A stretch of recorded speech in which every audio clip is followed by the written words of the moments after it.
Hello everyone, स्वागत है आपका हमारे YouTube channel Hindi talk with दामन में।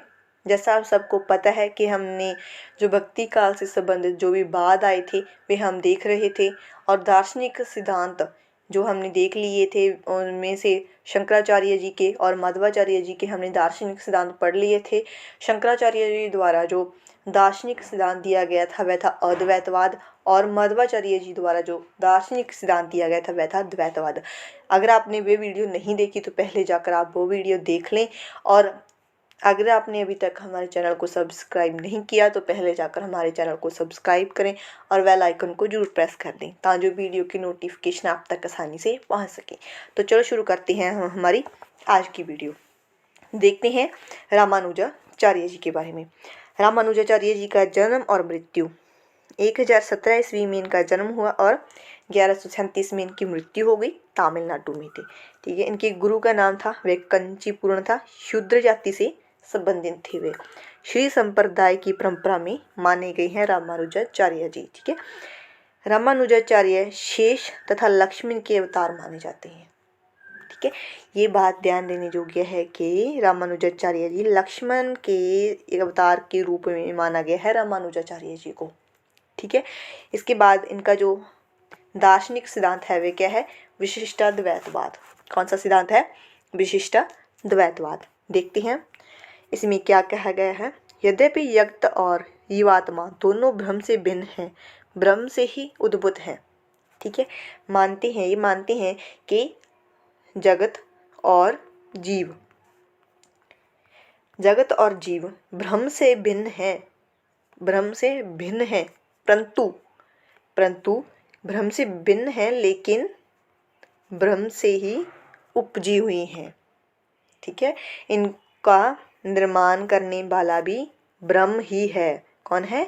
ब्रह्म ही है। ठीक है, जगत मिथ्या नहीं है, ईश्वर द्वारा बनाया गया है। ब्रह्म के द्वारा जब बनाया गया है जगत तो हम इसे मिथ्या नहीं कह सकते। शंकराचार्य जी ने कहा था कि जगत जो है वह मिथ्या है, और माधवाचार्य जी भी कहते हैं कि जगत मिथ्या नहीं है क्योंकि वह शक्ति अर्थात ईश्वर के द्वारा बनाया गया है। ईश्वर और ब्रह्म में कोई भेद नहीं है, ईश्वर भी वही है और ब्रह्म भी वही है। इसका सगुण रूप है अर्थात प्रथम जो अवतारवाद आ गया था, इसमें सबसे पहले अवतारवाद किसने दिया था? रामानुजाचार्य जी ने दिया था। अगर कभी भी प्रश्न आ जाए कि भक्ति काल में सबसे पहले जो अवतारवाद के प्रवर्तक किसे माना जाता है? रामानुजाचार्य जी को माना जाता है, क्योंकि रामानुजाचार्य जी से ही जो अवतारवाद है अर्थात सगुण भक्ति का हम आरंभ मानते हैं। ठीक है, सत्य चित आनंद इसके गुण है। हमने देखा है बहुत बार सत्य चित आनंद अर्थात सच्चिदानंद।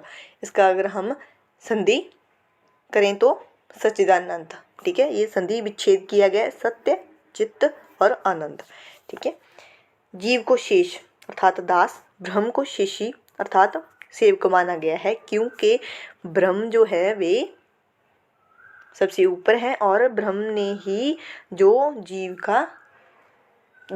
की उपज की है। ठीक है, उनके अनुसार ब्रह्म जो है उसे विष्णु कहा है। रामानुजाचार्य जी ब्रह्म किसे मानते हैं? विष्णु को मानते हैं। प्रथम अवतारवाद आ गया था इसमें। ठीक है, सगुण रूप माना है रामानुजाचार्य जी ने। ठीक है, जगत को वह सत्य मानते हैं। जीव ब्रह्म संबंधित तत्वतः अभिन्न है किंतु ब्रह्म विशिष्ट है, इसीलिए इसे विशिष्टाद्वैतवाद कहा जाता है। ठीक है, ब्रह्म की प्राप्ति किससे होती है? भक्ति से होती है। अगर हम भक्ति करेंगे तो हम ब्रह्म की प्राप्ति कर सकते हैं। ब्रह्म जो है वे ही जगत और जीव का निर्माण करता है। सबसे जो विशिष्ट है वे क्या है? वे है ब्रह्म। ठीक है, इसके बाद आते हैं निम्बार्काचार्य जी। निम्बार्काचार्य जी का मूल नाम था अरुणी था और नारद मुनि इनके गुरु का नाम था। भगवान कृष्ण के सुदर्शन चक्र का अवतार माना जाता है। किसे माना जाता है? निम्बार्काचार्य जी को माना जाता है। इनका जन्म हुआ था 1114 ईस्वी और मृत्यु हुई थी 1162 ईस्वी। ठीक है, श्री कृष्ण के सुदर्शन चक्र का अवतार माना जाता है निम्बार्काचार्य को। ठीक है, निम्बार्क संप्रदाय के प्रवर्तक में है। ठीक है, हंस भगवान को भी इसका प्रवर्तक माना जाता है। ठीक है, रचनाएं वेदांत पारिजात सौरभ, 10 श्लोकी और श्री कृष्ण सतवराज, मंत्रहस्य पोषी, प्रपत्र, कल्पवल्ली, जिनकी रचनाएं हैं निम्बार्काचार्य की। इनका जो दार्शनिक सिद्धांत है वे कौन सा है? वे है भेदाभेद सिद्धांत। ठीक है, जीव अवस्था भेद से ब्रह्म के साथ भिन्न है और अभिन्न भी, अर्थात जीव जो है वे ब्रह्म से भिन्न भी है और अभिन्न भी है। ठीक है, जीव ब्रह्म का अंश है। ठीक है, क्योंकि अगर ब्रह्म सबसे बड़ा है तो इसका अंश क्या है? इसका अंश है जीव। जो ब्रह्म और जीव में दोनों में जो संबंध है वे है अभिन्न भी है और भिन्न भी, दोनों में भेद है भी और भेद नहीं भी है, इसलिए इसे भेदा अभेद कहा गया है, अर्थात भेद प्लस अभेद। ठीक है, इसीलिए इसे अभेदा भेद कहा गया है, भेद है भी और नहीं भी है। ठीक है, ब्रह्म और जीव सांसारिक दृष्टि से भिन्न है, तत्वतः एक है। ठीक है, पिछली बार जो हमने किया था, जो रामानुजाचार्य थे वे भी ऐसा ही मानते थे कि दोनों भिन्न भी हैं और अभिन्न भी, क्योंकि जो ब्रह्म ने ही जगत और जीव का निर्माण किया है, इसीलिए उसका एक अंश है। जीव ब्रह्म का ही एक अंश है। अगर जीव ब्रह्म का ही एक अंश होगा तो वह दोनों में भेद हो नहीं होगा, मगर अंश है उसका, पूरी तरह से उसका ब्रह्म के साथ मेल मिलाप नहीं है तो उसमें भेद भी होगा। ठीक है, सांसारिक दृष्टि से भिन्न है पर तत्वतः एक है, अर्थात अंतिम परिणति में एक हो जाते हैं। ठीक है, पहले दोनों भिन्न होते हैं, सांसारिक दृष्टि से दोनों भिन्न हैं, लेकिन अंतिम परिणति में दोनों एक हो जाते हैं। ठीक है, उनके अनुसार ब्रह्म जो है राधा कृष्ण को इन्होंने ब्रह्म माना है। निम्बार्काचार्य में जो राधा कृष्ण की जुगल रूप से उपासना की जाती है। ठीक है, प्रश्न भी आता है कि किस संप्रदाय में श्री कृष्ण और राधा की जुगल रूप से उपासना की जाती है? किसमें की जाती है? निम्बार्क संप्रदाय में। ठीक है, जगत को सत्य मान रहे हैं ये, तत्वतः अभिन्न है जीव और ब्रह्म संबंध, किंतु सांसारिक दृष्टि से भिन्न है, लेकिन प्रलय के समय दोनों एक हो जाते हैं, अर्थात अंत के समय दोनों एक हो जाते हैं, जीव और ब्रह्म। ठीक है, ब्रह्म की प्राप्ति जो जुगल भक्ति उपासना। ठीक है, क्योंकि राधा और कृष्ण की जुगल रूप में उपासना की गई है। ठीक है, इसके बाद आते हैं बल्लभाचार्य जी। इनका समय जो विक्रमी संवत 1535 से 1587, गुरु विष्णु स्वामी थे इनके। संप्रदाय जो है इनका बल्लभ संप्रदाय है, इसे रुद्र संप्रदाय भी कहा जाता है। इनकी रचनाएं जो है, अनुभाष्य है, ये प्रश्न में आया था एक बार कि अनुभाष्य किसकी रचना है? बल्लभाचार्य जी की रचना है, ये अधूरा ग्रंथ है इनका।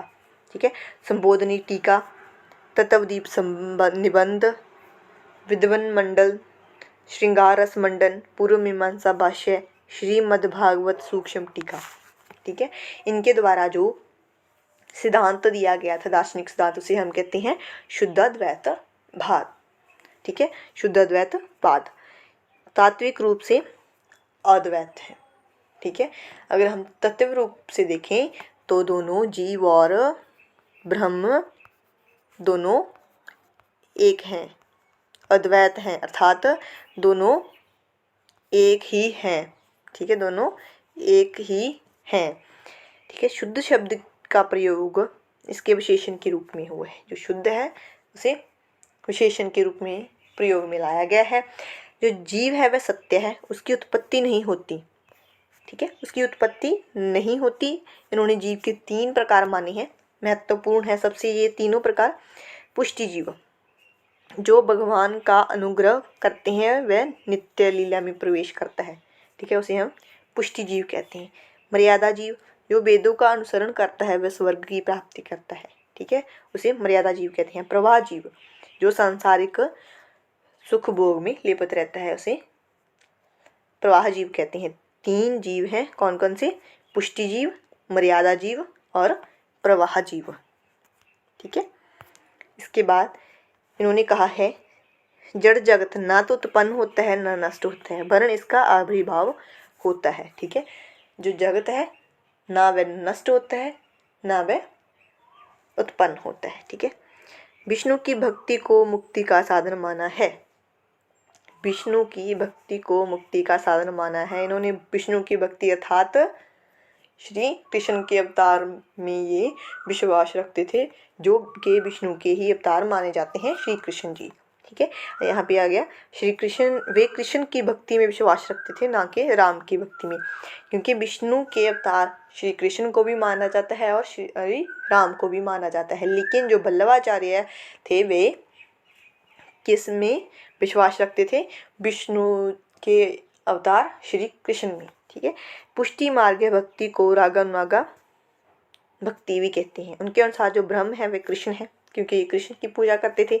और जगत जो है वह आकार है सोने का कुंडल कहा है इन्होंने, अर्थात उसका वह ना तो नष्ट होता है ना ही उत्पन्न होता है, ठीक है, वह स्थिर है। जीव ब्रह्म संबंध जगत सृष्टि करते हुए भी ईश्वर से अलिप्त, जैसे कीचड़ में कमल कीचड़ में, ठीक है, अर्थात जीव और ब्रह्म दोनों एक ही रहते हैं, ठीक है, ईश्वर से अलिप्त रहते हैं, ठीक है। ब्रह्म की जो प्राप्ति है वह क्या है? प्रेम भक्ति, क्योंकि इन्होंने श्री कृष्ण का जो उपासना की है, ठीक है। इसके बाद आता है स्वामी हरिदास जी। इनका जन्म व मृत्यु 1478 से लेकर 1573 तक, और इनकी रचनाएं जो हैं वह सिद्धांत पद हैं, केलीमाल है, निजमत सिद्धांत, सिद्धांतों का परिचयात्मक ग्रंथ है ये, ठीक है। इनका जो संप्रदाय है वह सखी संप्रदाय है। अन्य नाम जो इसका है वह तटी संप्रदाय है। मिश्र बंधुओं ने यह नाम दिया था। इनके शिष्य थे विहारिदास, नागरीदास और सरसदास। कृष्ण का स्वरूप ये नित्य निकुंज बिहारी श्री कृष्ण, ठीक है। प्रश्न आया है एक बार, मैंने पढ़ा है, मुझे याद नहीं है कि किस पेपर में आया था, कि नित्य निकुंज बिहारी श्री कृष्ण किस संप्रदाय में श्री कृष्ण का यह रूप माना गया है? किस में माना गया है? सखी संप्रदाय में, ठीक है। उपास्य प्रेम तत्व, ठीक है, प्रेम तत्व जो प्रेम भक्ति को ही इन्होंने उपासना का जो साधन माना है, ठीक है।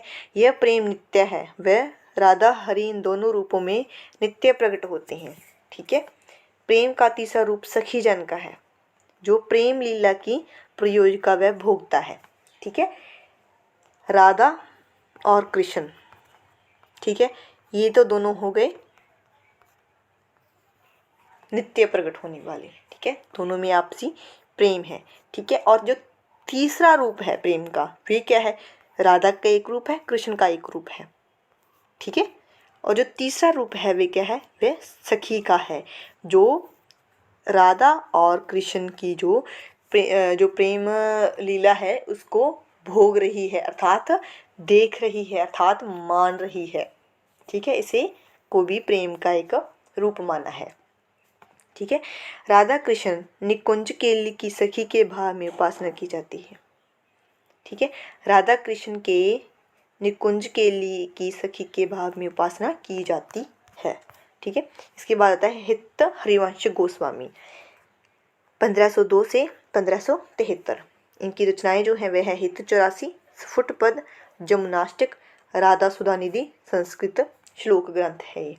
इनका जो संप्रदाय है वे है राधा बल्लभ संप्रदाय। इनका प्रवर्तन वर्ष था 1534 वृंदावन में, ठीक है। राधा को कृष्ण से भी बड़ा माना गया है हित हरिवंश माफ कीजिएगा राधा बल्लभ संप्रदाय में, ठीक है।